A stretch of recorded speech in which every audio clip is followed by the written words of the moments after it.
Masalahnya suami, umum suami siapa saja, suka pukul isteri dan juga anak-anak. Suka pukul. Belasah lah dia panggil. Ni bahaya ni suami macam ni. Tengoklah Rasulullah SAW. Kata Sayyidatina Aisyah, Rasulullah SAW tak pernah menggunakan tangannya memukul para isteri. Jangan ada rekod kita pukul isteri dah. Jangan ada rekod. Ikut Rasulullah SAW. Siapa yang dah kahwin ni, pertahankan rekod tu.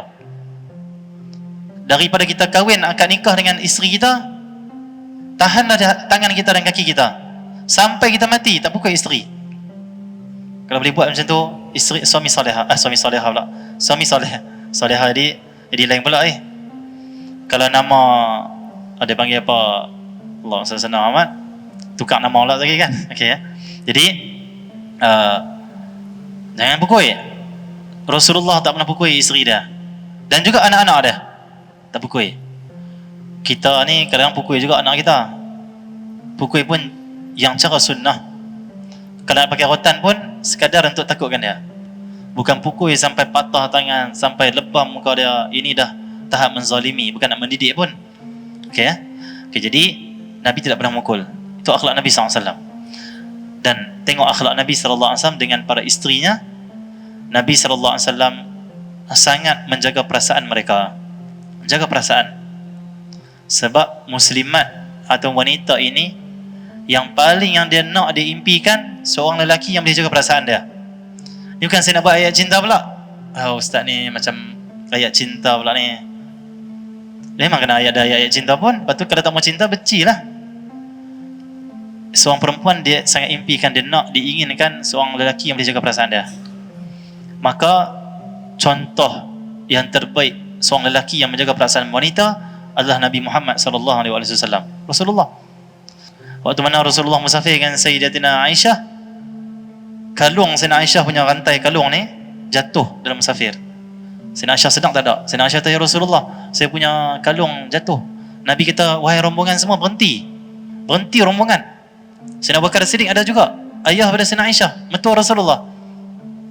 Nabi kata, berhenti, saya nak cari dulu kalung milik Sayyidina Aisyah. Nabi cari tak jumpa. Sampai Nabi kata, bermalamlah di sini sampai jumpa kalung Sayyidina Aisyah. Tu dia sampai macam tu Nabi dengan isteri dia, Masya Allah. Ini akhlak agung seorang suami yang hebat. Sampai datang Abu Bakar Siddiq, tampak belakang Sayyidina Aisyah. Buat yang tu. Engkau ni susah ke Rasulullah?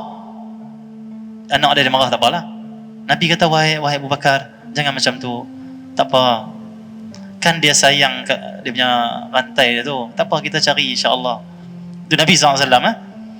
Sehinggalah esok pagi bila unta tu bangun, Rasulullah pasang rantai tu duduk di bawah unta. Tak jumpa. Dan balik musafir, balik ke Madinah. Tengok menjaga, Masya Allah. Kalau suami zaman dah ni, kau punya pasal lah, engkau settle sendirilah. Apa ganggu aku ni? Aku nak rehat. Oh, suami sekarang. Tambah pula suami zaman sekarang tak boleh tidur selalu. Kenapa? Shopee datang selalu. Tin, barang sampai. Bangunlah suami tu ambil. Tidur Ustaz, tin, keluar orang pula ambil. Akhirnya stres. Akhirnya stres. Jangan stres, khidmat. Jaga isteri kita. Jadi, dan akhlak Nabi dengan anak-anaknya, akhlak Nabi sama sahabatnya, tidak mengutuk sahabat. Jagalah lidah kita, jangan sampai kita menyakiti saudara kita. Yang ni paling penting di akhir zaman. Pernah satu hari, Allahumma salli ala Muhammad, Rasulullah SAW berlaku satu problem dalam rumah tangga. Tengok Nabi urus dengan baik.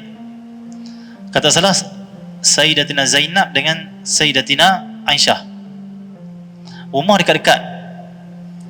Bila Rasulullah didatangi oleh tetamu, waktu tu giliran Sayyidatina Aisyah. Sayyidina Zainab tengok dia lebih tua, dia orang tua, lebih tua lah. Adapun Aisyah, dia orang muda, belasan tahun. Datang Sayyidina Zainab untuk menolong Sayyidina Aisyah melayani tetamu Rasulullah. Khidmat tu Rasulullah. Dia masuk ke dapur, bahagian untuk siapkan makanan. Waktu ni bila siap makanan dan minuman, Sayyidina Zainab ambil dulang tu nak bawa ke tetamu. Waktu tu Sayyidina Aisyah kata, wahai Zainab, ini giliran saya, biar saya yang angkat. Dah memang dah cemburu hati pun, biasalah tu. Cemburu tu bukan benda tak elok, biasalah. Cuma jangan kita disebabkan cemburu kita cakap benda tak elok, tak boleh lah. Cemburu tu memang ada. Dia kata, biar aku yang angkat. Sayyidina Zainab kata, tak apalah, saya lah angkat, saya nak tolong kamu. Dia mula timbul cemburu. Rasulullah kata, bagus Zainab ni, mari tolong rumah ni. Padahal Aisyah rasa macam malu lah. Saya Rasulullah pandang macam saya tak tolong lah, saya tak buat. Waktu tu Aisyah buat apa? Ni tulang ni dia buat tu, jatuh semua makanan. Ini orang perempuan kan, salah. Rasulullah dengar dan lokasi siapkan makanan di rumah Rasulullah kan tak besar mana, dengan tetamu duduk tu dekat, dan terbuka tirai waktu tu. Tirai terbuka, tak tutup. Nampak pergaduhan ni, pertengkaran ni. Waktu tu Rasulullah tengok Aisyah dah tinggi suara, dah jatuh ni, habis dah. Rasulullah tengok dekat tetamu semua tengok ke sana, ke isteri-isteri Rasulullah. Akhlak Rasulullah yang agung. Rasulullah kata apa? Ibu-ibu kalian sedang cemburu. Nabi cakap itu. Nabi senyum. Kan isteri Rasulullah tu ummahatul mukminin, ibu-ibu orang Islam, orang mukmin. Nabi kata ibu-ibu kalian sedang cemburu sama mereka. Nabi senyum. Nabi masuk, Nabi tak marah. Nabi tak kata, wahai Zainab, kenapa jadikan masalah, malu pada tetamu? Tak. Nabi menyelami perasaan seorang isteri. Nabi kata, wahai Zainab, bagi Aisyah yang angkat. Ini kan rumah Aisyah, giliran Aisyah, sama-sama tolong menolong. Nabi cakap elok. Dan Aisyah waktu tu reda. Allah SWT. Nabi tak marah Sayyidina Zainab, Nabi tak marah Sayyidina Aisyah sebab sampai jatuh habis semua ni. Nabi hanya mengadili mereka dan juga menjaga perasaan mereka, tidak mengutuk mana pihak. Ini bagi diangkat. Cukup, itu saja. Itulah akhlak Nabi SAW. Nabi SAW bersabda, man kana yu'minu billah wal yawmil akhir falyakul khairan aw liyasmut. Dalam hadis yang lain, Allah SWT, al-muslim man salima al-muslimuna min lisanihi wa yadihi. Akhlak dan adab yang sangat penting itu, iaitu akhlak dan adab sesama kita. Jagalah lidah dan juga tangan kita. Seperti Nabi bersabda, barang siapa yang beriman pada Allah dan hari akhirat, cakap yang baik-baik atau diam. Kalau tak ada cakap yang baik, diam. Okey. Kenapa Nabi kaitkan dengan beriman pada Allah dan hari akhirat? Maksudnya besarnya lidah ini, pentingnya lidah sampai Nabi SAW kaitkan dengan beriman dengan hari akhirat dan Allah. Beriman dengan Allah. Seolah-olah orang tak jaga lidah macam tak beriman, tak betul-betul yakin ada balasan nanti di akhirat. Dan Nabi bersabda dalam satu hadis lagi, Muslim yang baik adalah Muslim lain selamat daripada lidahnya tidak menyakiti dan daripada tangannya tidak membunuh atau menyakiti kaum muslimin. Maka tirulah Rasulullah SAW dalam menjaga pergaulan, dalam menjaga hubungan. Allah SWT maka menjaga hubungan sama kita ini dengan penuh lemah lembut dan sering maafkan. Mudah-mudahan Allah SWT dengan kita meniru akhlak Nabi SAW, kelembutan Nabi, bagaimana Nabi menjaga perasaan dan hati sahabat-sahabatnya, kita dapat menirunya. Dan perbanyakkanlah selawat pada Nabi SAW. InsyaAllah dengan selawat ni kita akan dapat kekuatan untuk berakhlak mulia, insyaAllah. Berakhlak mulia. Dan kita saling memaafkan. Kita hidup bawah satu panji, bawah satu kalimah la ilaha illallah Muhammadur Rasulullah. Teruslah bertolong-tolong sama kita, tolong menolong dalam perkara kebaikan dan taqwa, dan jauhilah dan jangan tolong dalam perkara dosa dan pemusuhan sama kita. Dan Allah berkati semua muslimah yang hadir, dan Allah kurniakan kepada kita semua akhlak yang agung, akhlak yang mulia sebagai isteri, sebagai ibu, sebagai kawan daripada kawan kita yang lain. Mudah-mudahan kita menjadi sebab kecintaan manusia. Biarlah kita ni hidup orang sayang pada kita dengan akhlak kita yang baik. Mudah-mudahan Allah jadikan kita orang yang dikasihi oleh manusia.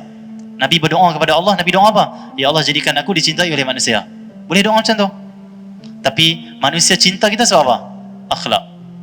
Berdasarkan hadis, Nabi bersabda, mafhumnya, kamu tidak boleh tackle ataupun pegang hati manusia dengan harta kamu. Bagi duit semata-mata, tak boleh orang kasih lagi pada kita. Tapi kamu boleh tawan hati manusia dengan akhlak kamu yang mulia. Akhlak elok, orang semua sayang. Akhlak baik, semua suka. Orang semua suka. Mudah-mudahan kita akhlak baik, kita tiru Nabi Muhammad, hayati perihal dan kehidupan Nabi Muhammad SAW. Khususnya di akhir zaman, zaman yang banyak isu, Tutuplah mulut kita bila menghadapi isu. Takut komen kita, kata-kata kita salah, bahkan menyebarkan fitnah, menyebarkan perkara buruk tentang orang lain, na'udzubillah. Maka akhir zaman, pelihara lidah kita, peliharalah hati kita, dan kita selamat di dunia dan akhirat. Mintalah pada Allah akhlak yang mulia, dan cubalah menghayati akhlak Nabi SAW.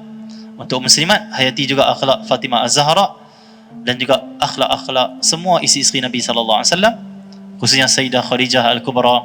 Mudah-mudahan Allah jadikan kita seorang wanita dan juga kita juga orang lelaki yang mendapat kemuliaan dunia dan akhirat dengan akhlak yang mulia, insya-Allah.